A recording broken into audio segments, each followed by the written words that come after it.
Hey everybody, how you doing? It's Eli. This is going to be my video showcasing our little side trip down to Macon, Georgia to visit the Allman Brothers Big House Museum, as well as a couple other spots around the Macon area that are Allman Brothers related, including the Rosehill Cemetery where Dwayne Allman and Barry Oakley are buried, and there's a lot of cool other things in that area as well. So to start off the first part, just a little bit of the story. We were making our way down to Florida, and right about the time we spoke to our family that was staying down there, that we were going to be staying with, they weren't expecting us until that Saturday. We were making great time, and it just so happened that right about the time that we figured that out, we were probably, I don't know, within an hour of Macon as it was, so it kind of turned out perfect. So I said, hey, well, they're not expecting us till tomorrow. We got plenty of time to kill then, so why don't we just go ahead and stop in Macon now? And the museum itself is usually open Thursday through Sunday, which I'll cover more when I get to that part. But it turned out we got to the museum and I noticed they weren't open. And I was kind of wondering, that's kind of odd, and wasn't really sure. So luckily enough, there was a little church right across the street, and there happened to be two gentlemen sitting out, so we pulled up to them. They were very nice. You know, I kind of asked them, like, hey, do you know what's going on with the museum? I thought they were supposed to be open, and he's like, no, they were closed today. They were only open Saturday and Sunday this week. And so I was like, oh, okay, that's kind of odd, but oh well. I mean so at least got to see the house from the outside for the time being. And it was one of them things, like, it was almost a bummer, but at the same time it was like, well, we're going to make sure we hit this on the way back no matter what. There's no way I wanted to miss it. You know, could be a once-in-a-lifetime type of opportunity for me.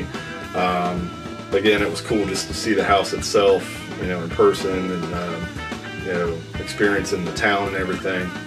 So, so that was kind of a bummer. So I pretty much said to my wife, I was like, hey, we're already in town, let's at least knock something out of the way while we're here. We got time to kill. So we decided to go ahead and go hit the Rosehill Cemetery. So that ended up being the first stop, and it was only within like 2 miles of where the actual house and museum is. So wasn't too far at all. So that ended up being the first stop for the Macon trip. So Rosehill Cemetery, just a little bit about that, and then I'll show some pictures and a little bit of video that we took. So there was a lot of pictures for both parts, so don't want to talk too much. Rosehill Cemetery, it's a beautiful cemetery. It opened in 1880 something, I believe. It'll say on the sign there. I'm going to show a picture of the gate that I took. And a very, very, very beautiful cemetery. I mean, a lot of the graves are kind of raised up above the ground, almost New Orleans style. A lot of very old, you know, graves from the 1800s and up, and there was even a section that had a bunch of Confederate soldier graves from the Civil War. I thought that was really cool. I guess April 25th, I think, is the Confederate Memorial Day. So that was kind of a cool thing to find, and very, very cool. You'll see a little bit in the pictures and the driving, or the video of us driving. There was kind of like an edge, and it was like you're like driving right along the edge because it was very narrow pathways, and there was a train track right down there and all that stuff. Very cool.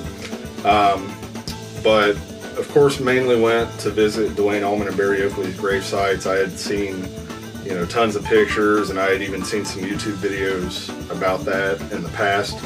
So thanks to those YouTube videos, I kind of had an idea of where to go to find it, because it is a bit tricky. Had a little trouble finding it still at first, but ended up going right instead of left the next time, and ended up finding it, and walked down to it. It's very, very beautiful. It was kind of unreal, and to me, to be standing there at their grave sites. You know, as big of a fan as I am of the Allmans, especially Dwayne and Barry, and you know, everything they've done, it's really kind of surreal to see it in person. Again, it may be a once-in-a-lifetime type of opportunity. I was kind of taken aback that it happened so soon, because it wasn't that long ago that I kind of found out about the museum and everything, and of course wanted to go see it, and then realizing that we were driving through Macon on the trip. And so I was kind of still just in shock that it was happening so quick to be down there and actually seeing this stuff in person. So that was Rosehill Cemetery. I'm going to go ahead and show you guys the photos and a little bit of video we took driving through it. So I hope you enjoy this, and then I'll be back for the next part.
Okay, so I hope you guys enjoyed those photos and the video of the drive-through. Again, I apologize, the video was that little, vertical square. It was taken off my wife's phone. You know, it was just kind of a spur of the moment thing, but figured it was something nice enough to share to at least give you an idea. Okay, so the next part, of course, you know, a week later, you know, we're leaving Florida. You know, we had already made made up our mind that we were going to go visit the big house, the Allman Brothers Museum. That was definitely going to be something we did on the way back. I didn't care, you know, if we had to leave a day early or whatever happened. Like, I was not going to miss it this time, since we obviously missed it on the way down. So made sure to hit it, and then I even called them I think that Thursday, which was the first day of the week they're usually open, just to make sure that they were open normal hours. So I kind of told them, I was like, yeah, you know, we swung through there, and you guys ended up being closed and everything. And come to find out, I guess one weekend out of the month they'll do just some basic touch-ups and, you know, painting, things like that, little things that need to be done to just, you know, keep up on the house. So that particular weekend happened to be the weekend that happened. So no big deal. It was totally cool, as long as I knew they were open on the day that we were coming back through. They were. Made sure to get there with plenty of time to spare. So anyway, let's get into it here. Back into the big house. So first thing, grab this little brochure that they hand you as you walk in. Very, very nice. It gives you a little bit of the history of the house itself, and of course there's a lot more history about it, you know, on the website and everything. This is the home that the whole Allman Brothers band lived in between 1970 and 73. Very, very cool to be in there.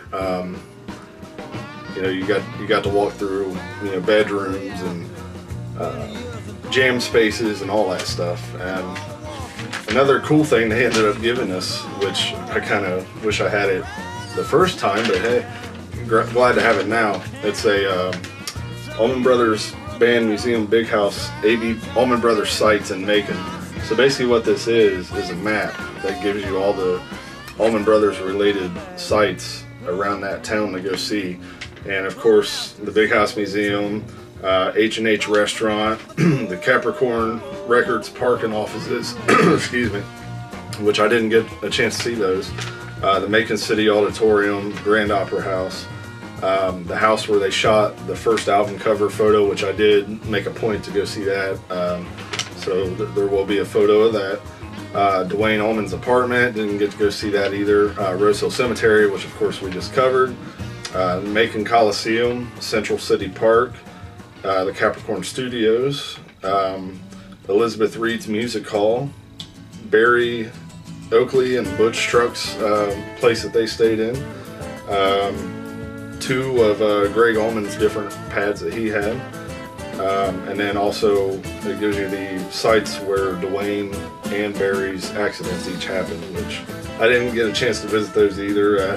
I mean, I had seen video on those as well, but again, I'd love to get back down there and visit all this stuff for sure. And then also a cool thing on the back is this is a map of the Rosehill Cemetery, and it kind of gives you the location of Dwayne and Barry's gravesite. Gives you, you know, a little easier to help find it that way instead of doing it by yourself.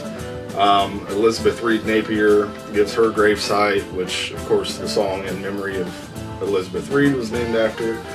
Same with Little Martha, her gravesite, which actually, if you notice in that video, there's a gravestone with like a statue of a little girl. That was Little Martha's gravesite. I didn't realize that until later on. So it was kind of cool that we spotted that unknowingly, basically. And then the last one is the Bond Monument. So very, very, very cool that they do all this for you. And you know, you could definitely make pretty much a whole weekend or even a whole day, depending on how much you do, you know, for each one, to just go around town and visit all those Allman related sites. And then also, as you get into the museum, it's just a big walkthrough guide. So this is very, very cool. I actually didn't even use this. As we walked through the museum, I was just, you know, looking at everything, asking questions. The guys were very, very nice, by the way. More than welcoming, and you know, that southern hospitality, they definitely showed it. But basically this thing kind of gives you information on a lot of the items you're looking at as you walk through the museum. But again, I didn't look at it. I mean, I kind of knew what some of it was already. But yeah, very, very cool. And excuse me, I'll use some of this information on the pictures as I show them, just kind of to kind of explain a little more of what each item that's being shown is. Okay, so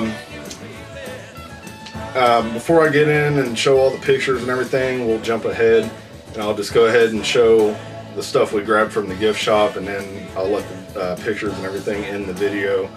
So, very cool gift shop in there, a lot of great stuff. I could have walked out of there with, you know, one of everything probably if I could have. You know, some books that I'd like to pick up that they had there, and even some vinyl, some other like CDs, and you know, plenty of shirts. But first of all, is this, you know, this has got to be one of the coolest receipts you've ever seen. It's got the Big House printed on it. That's really cool. Hanging on to that, and then grabbed a Big House magnet, mushroom magnet. It's the Allman Brothers Band Museum, Macon, Georgia. Definitely gonna throw that up on the fridge. And I found this really cool CD. It's called Duane Allman's Jukebox, the music that inspired the man. I had never seen this before, and definitely wanted to grab it. It's got a lot of your just classic blues, and you know, Bobby Bland, Ray Charles, Wilson Pickett, Howlin' Wolf, Blind Willie McTell, Chuck Berry, Muddy Waters, Miles Davis, John Coltrane, John Lee Hooker, Hendrix, you know, that kind of stuff. Just a lot of the stuff that Duane listened to, and just definitely influenced him, you know, with his blues and all that stuff. So haven't even opened this yet. Can't wait to get into it. And then I went ahead and picked up the newest issue of Hitting the Note. This is the first one I've ever had. I've heard a lot about this magazine, and I'd like to try to subscribe to it if it's not too much. I hope it's not. But basically what this is for anyone that's not familiar, it's basically kind of an Allman Brothers and related kind of a fanzine. And as you can see, this issue focuses more on Government Mule. It's their 20th anniversary, which is the band that Warren Haynes has on the side. And, you know, of course it has all kinds of stuff in here, articles about Devin Allman, Greg's son, just all kinds of cool Allman related stuff in here. So I haven't even looked at this yet. And then here's actually a little article of the Big House Museum there, so that's pretty cool. So can't wait to get into that. And then the last thing, of course, we had to grab some shirts. These are the two we decided to go with. This is the one my wife picked out. Of course, she loves her tie-dye. And this is basically just a museum shirt. Very cool, though.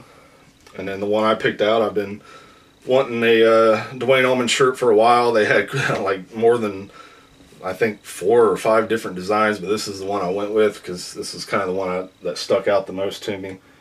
Duane Allman, Sky Dog, and then on the back there it has that remember Duane Allman that used to be etched into the side of one of the highways in Mississippi. Of course it's not there anymore, so very cool to get that. I'm glad to finally have that shirt. And again, I'd love to go back and, you know, buy some more stuff from the gift shop and everything.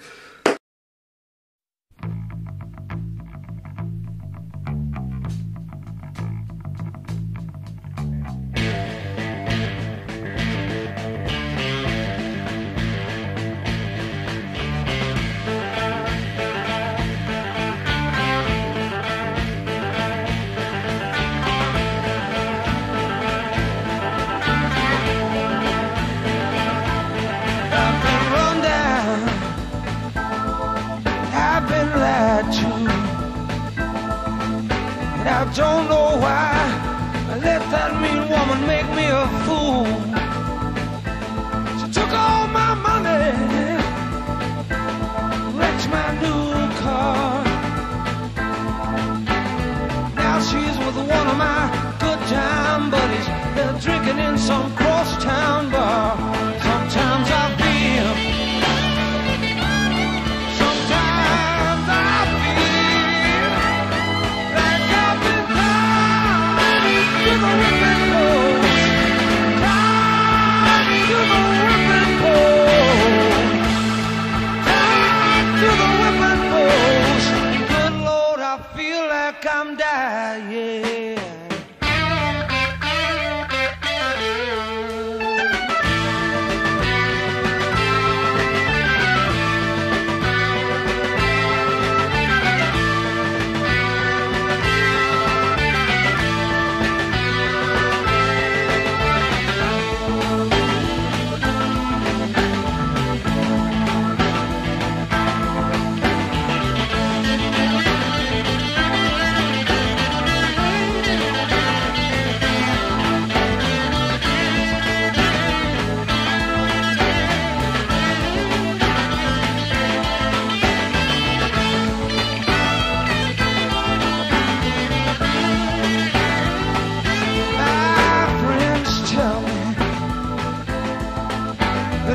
Such a fool,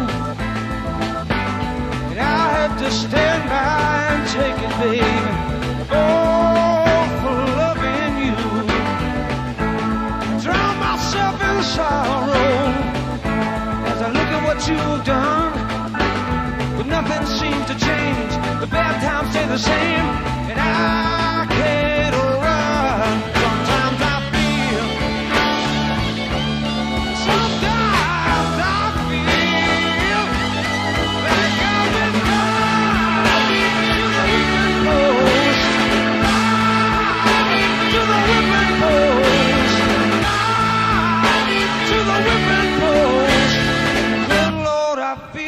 I'm dying.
shout no more. So raise your window, baby. I can ease out soft and slow. And let your neighbors know they won't be talking. I stop